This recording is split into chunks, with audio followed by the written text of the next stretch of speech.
Rudolph Valentino. When silent film icon Rudolph Valentino died on August 23, 1926, the reaction was anything but quiet. An estimated 100,000 mourners swarmed the streets of New York City during his open casket viewing, causing chaos so intense that police were called to control the crowd. But it's Valentino's burial site in Los Angeles, California, that continues to stir fascination nearly a century later. He's entombed in the Cathedral Mausoleum at Hollywood Forever Cemetery, formerly Hollywood Memorial Park, a location now known for embracing its star-studded legacy. Nestled among other silent-era legends, Valentino's crypt stands out as one of the cemetery's most visited attractions. One enduring mystery keeps the intrigue alive: the annual appearance of a woman dressed in black who leaves a single red rose at his tomb. Known as the Lady in Black, her identity has long been debated. Some dare to guess she was a heartbroken lover, while many suspect a savvy publicity stunt. Over the decades, multiple women have stepped into the role, turning what began as a mourning ritual into a pop culture tradition. Hollywood Forever, once in decline, now hosts public events and film screenings just steps from Valentino's resting place, blending nostalgia, spectacle, and a touch of the macabre. His crypt remains a symbol of old Hollywood's eternal allure, where even in death, the drama never quite fades. Josephine Baker. Nearly 5 decades after her death, Josephine Baker made history again, this time without ever leaving her grave. In November of 2021, France honored the American-born entertainer and civil rights icon with a symbolic induction into the Panthéon in Paris, a mausoleum reserved for the nation's most celebrated figures. Born in St. Louis, Missouri in 1906, Baker became an international sensation in the 1920s, captivating Paris with her performances and later risking her life as a spy for the French resistance during World War II. Although her remains still lie in the Monaco Cemetery, where she was originally buried in 1975, a ceremonial coffin, empty but filled with soil from 4 locations tied to her life, was carried into the Panthéon. Those locations included her hometown of St. Louis, her adopted city of Paris, her wartime base at Château de Milande, and her final resting place in Monaco.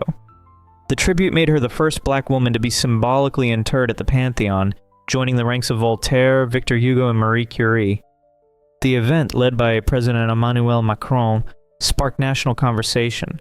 Some hailed it as long overdue recognition of a woman who broke racial barriers and fought fascism with grace and grit. Yet some questioned the delay and the symbolism. Since her body remains untouched in Monaco, certain critics wondered if the gesture was more political than personal. Still, the soil-filled coffin now resting in the Panthéon stands as a powerful nod to a legacy that defied borders, genres, and expectations. Rumors even swirl that Baker herself once expressed a private wish to be remembered in France's highest Hall of Honor, though she never publicly said so. Clark Gable and Carole Lombard. Tucked inside the Sanctuary of Trust at Forest Lawn Memorial Park in Glendale, California, a pair of white marble crypts lie side by side, low-key yet legendary. One belongs to Clark Gable, the cinematic heavyweight once dubbed the King of Hollywood during the golden age of the 1930s and 1940s. The other is Carole Lombard's, the quick-witted star of screwball comedies who reigned as one of the top-paid actresses of her time. The two were married in 1939, and their bond has become one of Hollywood's most enduring love stories. Lombard's life was cut short on January 16, 1942, when TWA Flight 3 struck Potosi Mountain in Nevada. She had just completed a national war bond tour, reportedly raising nearly $2 million, a staggering figure for the era. Her sudden death at age 33 reverberated across the country, but it was Gable who took the loss hardest. On August 12th of that year, he enlisted in the U.S. Army Air Forces, serving until June 12, 1944, and eventually earning the rank of major. Many biographers interpret the move as a personal response to grief rather than a calculated career decision. Though Gable remarried twice, first to Lady Sylvia Ashley in 1949 and later to Kay Williams in 1955, his connection to Lombard remains central in public memory. Some believe that his later relationships never matched the depth of emotion he had shared with Lombard. When Gable died of a heart attack on November 16, 1960 at the age of 59, his final wish was honored, to be buried beside her. Their crypts, marked with understated gold lettering, remain off the main tourist path. Serene, dignified, and remarkably modest for two figures who once defined Hollywood glamour. Visitors still leave fresh flowers and handwritten notes, a discreet homage to a romance that, some dare to guess, never really ended. Adding another twist, Gable's third wife, Kay Williams, is also interred nearby, a detail that continues to fuel curiosity among fans and historians alike. While their films played out in lavish studios under bright lights, their shared burial site tells a different kind of story, one of loyalty, loss, and a bond that outlived the fame. Dorothy Dandridge. Dorothy Dandridge is buried at Forest Lawn Memorial Park in Glendale, California, inside the Freedom Mausoleum, a quiet crypt for a woman who once shook up the Hollywood system. In October of 1954, she became the first black woman nominated for a Best Actress Oscar, thanks to her standout role in Carmen Jones. But while the nomination was historic, it didn't unlock the doors many expected. Roles were scarce, finances crumbled, and by September 8, 1965, she was gone from what was officially ruled a substance-related incident involving the antidepressant imipramine. Her grave for decades was noticeably subdued. No imposing installation, no elaborate tribute, just a nameplate. Some surmise the muted memorial reflected the same barriers she faced in life, Hollywood's discomfort with a black woman who didn't fit their mold. Film historian Donald Bogle once said, "Hollywood didn't know what to do with her in life, and they didn't know what to do with her in death." Over time, fans and scholars have worked to change that. Tributes now arrive regularly, and her legacy has seen a resurgence, partly fueled by documentaries and the 1999 HBO biopic starring Halle Berry.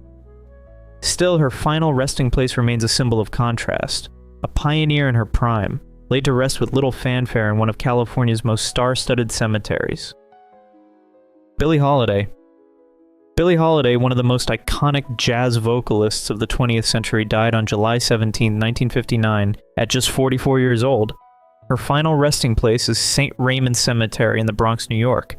Despite her towering influence on American music, Holiday's grave remained unmarked for over 30 years. The delay wasn't just a bureaucratic lapse. Many believe it reflected the financial instability she faced and the barriers imposed by race and gender during her career. At the time of her death, reports claimed she had only 70 cents in the bank and $750 taped to her leg, a detail that's become part of the legend surrounding her final days. In 1990, a headstone was finally installed, funded by fans and fellow musicians. It bears her nickname, Lady Day, a musical staff, and the words, "Her voice will linger on." The grave draws global visitors, many leaving flowers or handwritten notes. Curiously, Holiday was laid to rest in a Catholic cemetery, despite what certain historians describe as a strained relationship with the religious institutions. Many surmise the choice was less about faith and more about family decisions or burial availability. Either way, the contrast between her rebellious spirit and the traditional setting adds another layer to a legacy already filled with contradictions. Buster Keaton. In the heart of Glendale, California, inside Forest Lawn Memorial Park, one of silent film's most daring minds rests in near anonymity. Buster Keaton, born October 4th, 1895, is interred in the Freedom Mausoleum, a sleek, modern structure far removed from the ornate marble tributes scattered across the cemetery. His crypt bears only the basics, name and dates, with no grand epitaph or artistic embellishment. It's a minimalist farewell for a man whose cinematic legacy was anything but. Keaton, famed for his stone-faced expression and gravity-defying stunts, helped shape early Hollywood comedy. Rumors persist that he once broke his neck filming a stunt in Sherlock Jr. in 1924, only discovering the injury years later. Though his career dipped during the early talkie era, he returned to screens in the 1950s with roles in films like Limelight and Around the World in 80 Days. Some film historians view his unadorned burial as symbolic, a subtle nod to how silent-era pioneers were often pushed aside by an industry chasing sound and spectacle. Another perspective frames it as Keaton's final joke, the master of physical comedy exiting without a punchline. Bela Lugosi. Bela Lugosi's final resting place is Holy Cross Cemetery in Culver City, California, a serene plot among other Hollywood notables. Despite decades of rumors, Lugosi was not buried in his Dracula costume. That myth, often repeated in pop culture, likely stems from his appearance in a Dracula-style cape during promotional photos for Plan 9 from Outer Space, filmed shortly before his death on August 16, 1956. In reality, the actor was laid to rest in a simple dark suit, far from the theatrical image that defined his career. His grave, unmarked for years, received a modest headstone in the 1970s thanks to the Screen Actors Guild. There's no mention of Dracula, just his name and lifespan. Still, the legend persists. Some fans insist he wanted to be buried in costume, while others believe the myth was born from his deep identification with the role. Every October, visitors leave flowers and small trinkets at the site, a subtle homage to the man who blurred the line between performance and persona. Lugosi's resting place may be understated, but its story is anything but. Jean Harlow. Jean Harlow's place of interment lies inside the Great Mausoleum at Forest Lawn Memorial Park in Glendale, California, one of the most exclusive burial sites in the country. Her crypt, marked only with the words "Our Baby," was sealed inside a white marble sarcophagus chosen by her mother, Jean Bello, whose intense attachment to her daughter became a topic of fascination. Harlow died on June 7, 1937, at just 26 years old from kidney failure, then called uremic poisoning. Her sudden death halted production on her final film, Saratoga, forcing MGM to finish it with stand-ins and rewritten scenes. Stories emerged soon after. Some theorized that her mother's religious beliefs, rooted in Christian Science, may have delayed timely medical care. Others pointed to the studio system's relentless demands as a possible factor. Hollywood insiders murmured about a romantic connection between Harlow and co-star Clark Gable, who was reportedly heartbroken. According to biographer David Sten, Gable made private visits to her crypt in the weeks following her passing. The mausoleum itself is closed to the public, its halls lined with stained glass and polished marble, and it houses other major names like Carole Lombard, Gable's later wife, and Elizabeth Taylor. Even in death, Harlow remains a symbol of the classic film era, her tomb a muted memorial to a star extinguished far too soon. W.C. Fields. W.C. Fields, the razor-tongued icon of early American comedy, rests at Forest Lawn Memorial Park in Glendale, California, a cemetery often dubbed Hollywood's unofficial Hall of Fame. But unlike the elaborate crypts of his contemporaries, Fields is interred in a modest wall crypt in the Garden of Memory, columbarium of inspiration. No lofty memorial, no towering monument, merely a simple plaque. Despite popular belief, the sardonic phrase, "On the whole, I'd rather be in Philadelphia," doesn't appear on his tomb. It was reportedly a quip he tossed around in life, not in death. Fields passed away on December 25, 1946, and his understated resting place has since become a subdued curiosity. Some propose the simplicity was deliberate. One last dry punchline from a man who built a career on deadpan delivery. Forest Lawn itself is a peculiar piece of Hollywood history, known for its strict no-photography policy and its role as final home to countless stars. Fields lies only a short walk from the Great Mausoleum, where Michael Jackson would later be entombed. Yet even among legends, Fields' crypt tends to be skipped over, perhaps exactly as he would have preferred. No spotlight, no sentiment, simply silence. Al Jolson. Al Jolson's burial site doesn't blend in, it dominates. At Hillside Memorial Park in Culver City, California, a 75-foot waterfall cascades behind a marble canopy supported by classical columns. At its center stands a bronze statue of Jolson, arms wide in a pose that once defined vaudeville charisma. Dubbed the world's greatest entertainer, Jolson reached his peak in the 1920s and 30s, most famously starring in The Jazz Singer in 1927, the first feature-length film with synchronized dialogue. His elaborate tomb has drawn both admiration and debate. Some cultural commentators have questioned whether its grandeur clashes with traditional Jewish customs that favor modesty in death. Others see it as a fitting tribute to a performer who never did subtle. Hillside Memorial Park is the final home of several Hollywood legends, including Jack Benny and Eddie Cantor, but Jolson's monument is easily the most theatrical. Rumors even suggest Jolson himself had input on the design before his death in 1950, determined to leave a final impression as bold as his career. Though his name may not ring as loudly in modern pop culture, his resting place still commands attention, just as he always did. Marlene Dietrich. Hidden in Berlin, the grave of Marlene Dietrich remains a subdued but magnetic sight. Her headstone, inscribed with a line from Friedrich Ruckert, "Here I stand at the marks of my days," marks the burial site of a woman who once defied an empire. Dietrich, who died in Paris on May 6, 1992, was flown to Berlin and laid to rest there 10 days later, just steps from her mother. A global icon by the 1930s, Dietrich rose to fame through films like The Blue Angel and Morocco, and later became a U.S. citizen in 1939 after publicly rejecting the Nazi regime. During World War II, she entertained Allied troops and was branded a traitor by Nazi Germany, well before its collapse in 1945. Her decision to be buried in Berlin, the city she once fled, sparked divided opinions. Some called it closure, others a final rebuke of the past. Legends tease that she once declared, "Berlin is where I was born, and Berlin is where I'll rest," a sentiment echoed in biographies, though the exact wording remains debated. Her grave regularly attracts tributes, lipstick marks, flowers, even letters. Whether seen as a symbol of reconciliation or resistance, Dietrich's burial site continues to provoke curiosity, a fitting end for someone who never stopped challenging expectations. Paul Robeson. Paul Robeson's grave is at Ferncliff Cemetery in Hartsdale, New York, a tranquil tree-lined burial ground that's also home to the graves of Judy Garland and Malcolm X. Robeson, born in Princeton in 1898, rose to global fame in the 1930s with his deep baritone voice and commanding presence on stage and screen.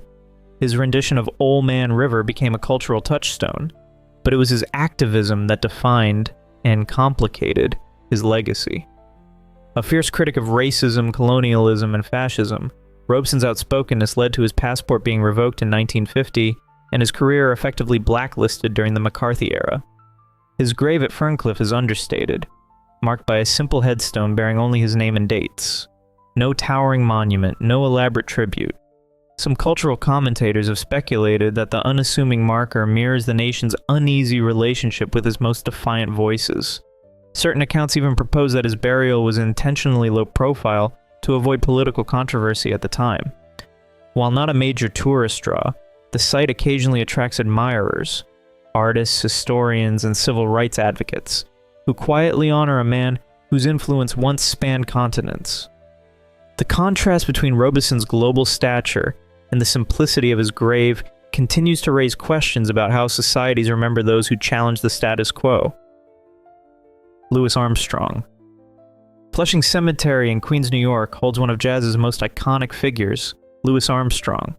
Though he died on July 6, 1971, the decision to bury him there came from his wife, Lucille, not from Armstrong himself, who left no written instructions. His gravestone, modest and understated, features a trumpet and the name Satchmo, a nickname that became synonymous with American jazz. Despite his global fame, Armstrong spent nearly 3 decades living in a modest home in Corona, Queens, far from the glamour of Manhattan. Some wonder if he could have been laid to rest in a more prestigious cemetery, but those close to him believe the Queens burial reflected his lifelong connection to everyday people. Tributes still appear at his grave, notes, flowers, and the occasional jazz memento, though the items vary. His funeral drew thousands and was broadcast nationwide, a rarity at the time. Ella Fitzgerald and Dizzy Gillespie were among the mourners. Whispers have long circulated about whether Armstrong preferred to remain close to his neighborhood in death, mirroring his grounded persona in life. As jazz historian Gary Giddens once observed, Armstrong never distanced himself from his roots. He honored them. If you've enjoyed this video, please leave a like and comment. Also consider subscribing and hitting the notification bell to get notified of our new videos each week. Thanks for watching.